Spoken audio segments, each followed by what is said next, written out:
Hi guys, welcome to another YouTube video. I wouldn't even consider this a detailed tutorial. However, it is tutorial 6.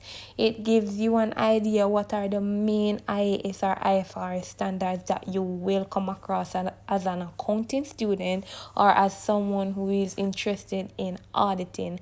I am not here for long, but just take a minute or a minute and a half out of your time and watch this video and just have an idea what these standards are. So have a great day. Don't forget to like, comment, subscribe. Enjoy.